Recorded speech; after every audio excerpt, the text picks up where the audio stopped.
आप सभी का मेरे YouTube चैनल में स्वागत है। आज का मेरा इस वीडियो का उद्देश्य है आहार एवं पोषण विज्ञान में सम्मिलित खाद्य परीक्षण एवं संग्रह पाठ का वर्णन करना। यह मेरी एक छोटी सी कोशिश है। मुझे उम्मीद है कि आप सभी को मेरी यह छोटी सी कोशिश पसंद आएगी। खाद्य परीक्षण एवं संग्रह गृह विज्ञान से संबंधित विभिन्न परीक्षाओं के लिए उपयोगी और महत्वपूर्ण है। भोजन मानव की मूलभूत आवश्यकता है। इसके बिना वह अधिक दिनों तक जिंदा नहीं रह सकता। भोजन से ही हमें ऊर्जा, शक्ति व ताकत मिलती है, जिससे हम विभिन्न शारीरिक एवं मानसिक क्रियाओं को संपन्न करते हैं। स्वस्थ एवं हृष्ट पुष्ट रहने के लिए संतुलित एवं पौष्टिक भोजन का होना आवश्यक है। जैसे रबी के मौसम में सभी प्रकार के दालें, तेल बीज, गेहूँ, जौ, खरीफ के मौसम में धान उगाए जाते हैं। फसल के ये सस्ते भी होते हैं क्योंकि इनका उत्पादन अधिक होता है। अतः इन भोज्य पदार्थों को समुचित तरीके से रखना आवश्यक होता है ताकि वर्ष भर इनका उपयोग किया जा सके। आवश्यकता आविष्कार की जननी होती है। भूख से व्याकुल मनुष्य को अपने पेट की इस भूख ने कई नई चीज़ों का ज्ञान कराया।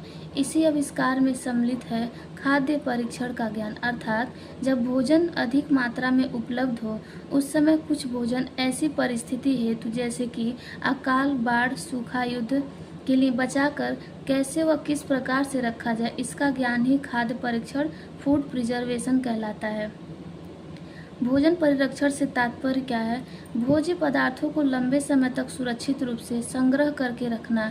भोजन को सड़ने, खराब होने से बचाने हेतु सभी क्रियाएं भोजन परिरक्षण के नाम से जानी जाती है। खाद्य परिरक्षण का ज्ञान होना सभी के लिए आवश्यक है। खाद्य परिरक्षण की परिभाषा: भोज्य पदार्थों के मूल आकार, किस्म, रुचि को परिवर्तित करके या अपरिवर्तित किए बिना ही उनके पोषण मूल्यों को यथासंभव बनाए रखते हुए बिना विकृति के दीर्घकाल तक सुरक्षित रखने की विधियां एवं तकनीकी को खाद्य परिरक्षण कहते हैं। दूसरा परिभाषा: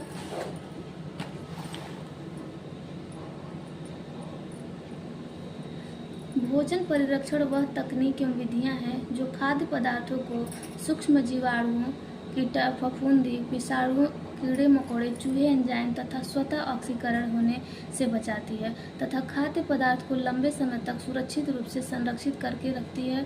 खाद्य परीक्षण कहलाती है। उपरोक्त परिभाषाओं के आधार पर कहा जा सकता है कि खाद्य परिरक्षण वह प्रक्रिया होती है जिससे भोजन को दीर्घकाल तक बिना किसी गुणवत्ता एवं पौष्टिकता खराब हुए या कम हुए संग्रहित करके रखा जाता है। भोजन परिरक्षण के सिद्धांत: जीवनदायिनी एवं ऊर्जादायिनी होता है वही उसे मृत्यु की गोद में सुला देता है। अतः खाद्य परिरक्षण का मुख्य उद्देश्य भोजन को लंबे समय तक संरक्षित करके रखना ताकि इच्छा अनुसार व आवश्यकता अनुसार उसका उपयोग किया जा सके। पहला सिद्धांत है खाद्य पदार्थों से सूक्ष्म जीवों को नष्ट करना, सूक्ष्म जीवों की वृद्धि एवं क्रियाशीलता का ह्रास करना या रोकना, भोज्य पदार्थों को सूक्ष्म जीवों से दूर रखना, भोज्य पदार्थों में स्वतः होने वाली क्षति को रोकना, भोज्य पदार्थ में उपस्थित एंजाइम को निष्क्रिय करना, यांत्रिक या भौतिक कारणों से होने वाली क्षति को रोकना।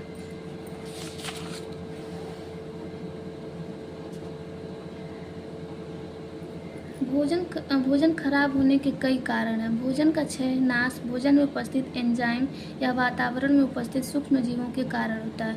भोजन के नाश, खराब, क्षय या होने के मुख्य कारक हैं जैसे कीड़े मकोड़े, चूहे एवं पक्षियों द्वारा नष्ट होना, सूक्ष्म जीवों द्वारा नष्ट होना, भोजन का अपने आप स्वतः नष्ट होना, यांत्रिक अथवा भौतिक कारणों से नष्ट होना, भोजन का कीड़े मकोड़े, चूहों तथा पक्षियों द्वारा नष्ट होना। ज़्यादातर अनाजों, दालों, सूखे मेवे, तिल, बीजों, सब्जियों एवं फलों में कीड़े लग जाते हैं। इनके लगने से भोज्य पदार्थ नष्ट हो जाते हैं।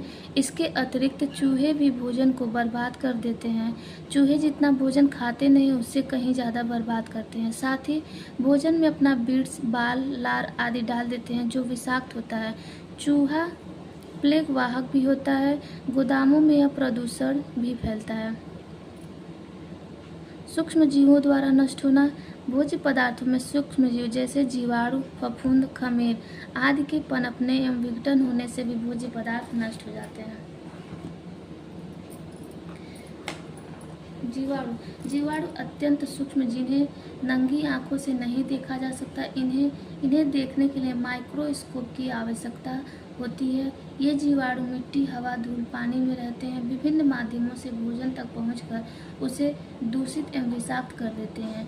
ये भोजन में उचित ताप, नमी एवं वायु की उपस्थिति में शीघ्रता से दो में विभाजित होकर तीव्र गति से वृद्धि करते हैं। भोजन को विषैला बना देते हैं, जिसके कारण भोजन सड़ जाता है। हानिकारक जीवाणु जो भोजन को नष्ट करते हैं वे 4 अलग अलग समूहों में विभाजित हैं। पहला साल्मोनेला समूह, दूसरा बोट्यूलिज्म समूह, स्टेफिलोकोकाई समूह, क्लोस्ट्रीडियम वेलकोड समूह। पहला साल्मोनेला, इस समूह के जीवाणु टाइफाइड, डायरिया आदि रोग फैलाते हैं। इस समूह के अंतर्गत अनेक जातियों के बैक्टीरिया पाए जाते हैं, परंतु उन सबसे अधिक हानिकारक सालम टाइफीम्यूरियम होता है। बोट्यूलिज्म समूह का जीवाणु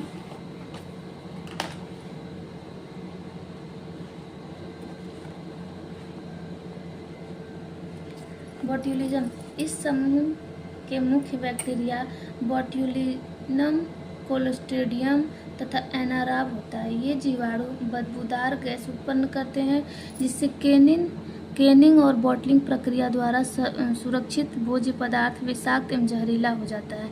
ये जीवाणु हवा की अनुपस्थिति में भी जीवित रहते हैं तथा भोजन में विष पैदा करते हैं। तीसरा है स्टेफिलोकोकाई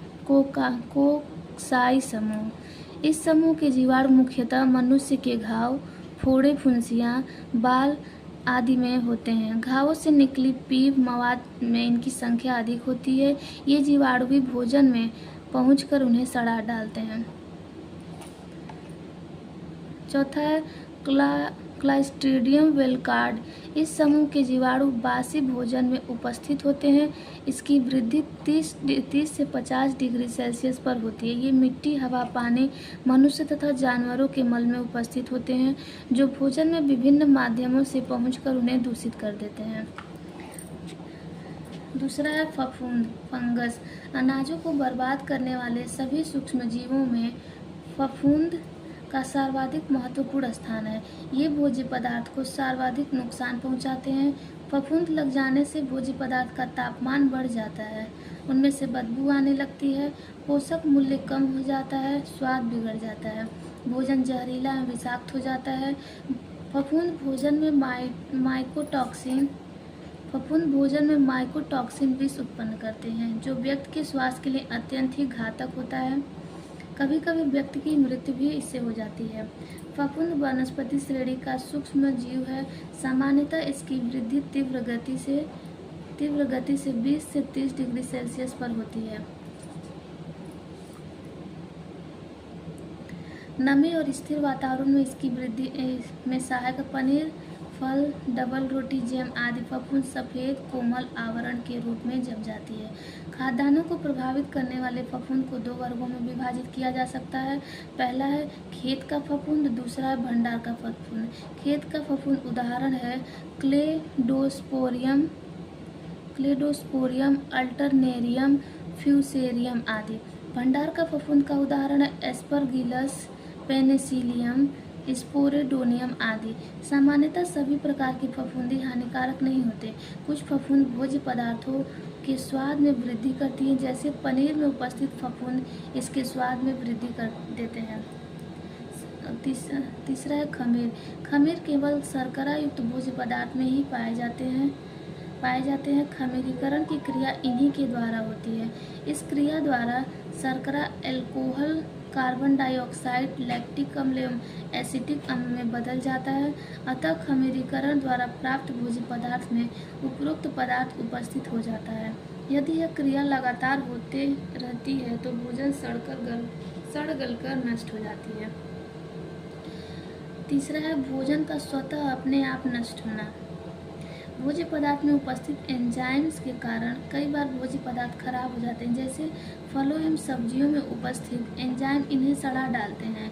फलों को पकाने में ये एंजाइम्स निरंतर सक्रिय होते हैं। जब फल पक जाते हैं तो भी एंजाइम्स की सक्रियता बनी रहती है, परिणामतः फल बहुत अधिक पक जाते हैं, अतः ये पककर सड़ जाते हैं।